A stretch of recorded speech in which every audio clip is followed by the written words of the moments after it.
नमस्कार. मेहरामाई की रसोईमध्ये तुमचे सर्वांचे खूप खूप स्वागत आहे.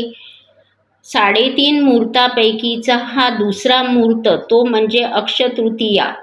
अक्षयतृतीयेला विशेष मान चिंचवण्याला. चिंचवणी हा अक्षयतृतीयेच्या पितरांच्या पानावरचा महत्त्वाचा पदार्थ आहे. चला तर मग वेळ न घालवता रेसिपीला सुरुवात करू. रेसिपीला लागणारे साहित्य पाहून घ्या. इथे मी 100 ग्रॅम चिंच घेतलेली आहे. चिंचेच्या दुप्पट आपल्याला 200 ग्रॅम गूळ पाहिजे आहे. फोडणीसाठी तूप लागेल 1 चमचा, खोबरा किस, 4-5 वेलची, जायफळ अर्ध, चारोळी अर्धा चमचा, पाव चमचा जिरे आणि हा वाळा आहे. वाळाचे हे असते झाड असते त्याचे हे मुळं आहेत.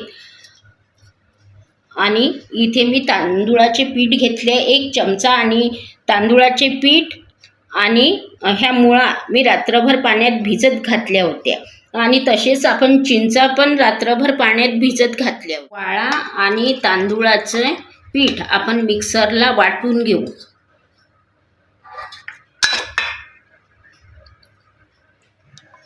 इथे आपण हे मिक्सरला फिरवून घेतलेलं आहे. तर हे गाळणीने गाळून घेऊ.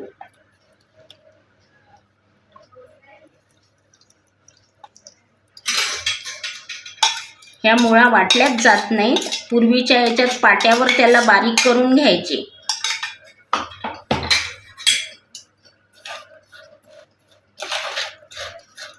तांदूळाचं पीठ आणि ह्या मुळा मिक्सरला वाटून घेतल्या.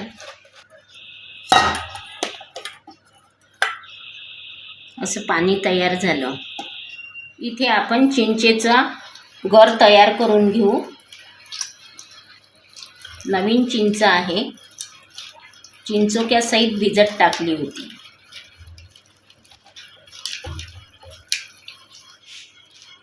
इथे आपला चिंचेचा कोळ तयार आहे. गाळून घेते.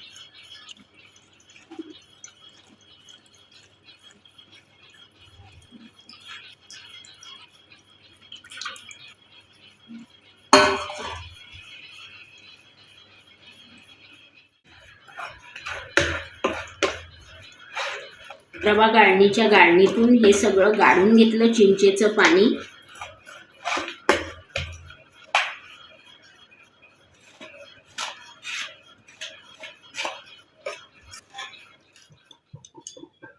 फोडणीसाठी 1 चमचा तूप,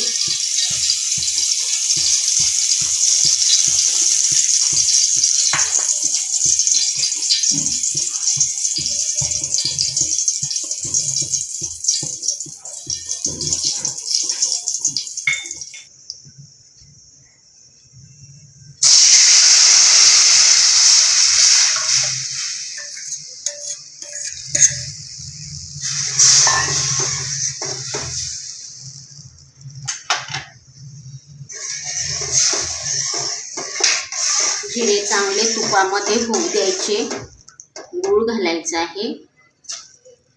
100 ग्रॅम चिंचेला 200 ग्रॅम गूळ घेतला आहे. त्यामध्ये तुम्ही तुमच्या चवीनुसार कमी जास्त करू शकता.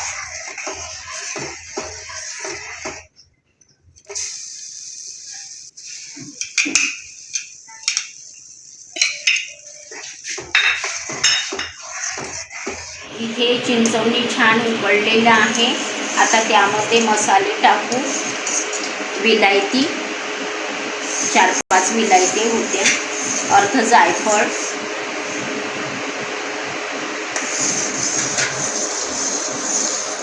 खोबरा किस आणि चारोळी.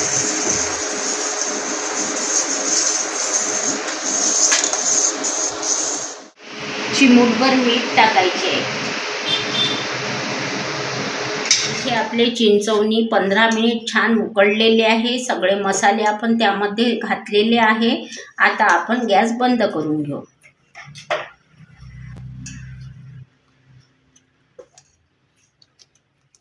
इथे आपले चिंचवणी तयार झाले. तुम्ही नक्की करून बघा आणि कमेंट्समध्ये मला सांगा तुम्हाला रेसिपी कशी वाटली. मैत्रिणींसोबत शेअर करा. व्हिडिओ आवडल्यास लाईक करा. अशा छान छान रेसिपीसाठी चॅनलला सबस्क्राईब करा. लवकरच भेटू अशा छान रेसिपी बरोबर. तोवर मस्त रहा, खुश रहा, आनंदी रहा आणि सर्वात महत्त्वाचे म्हणजे खात रहा. धन्यवाद.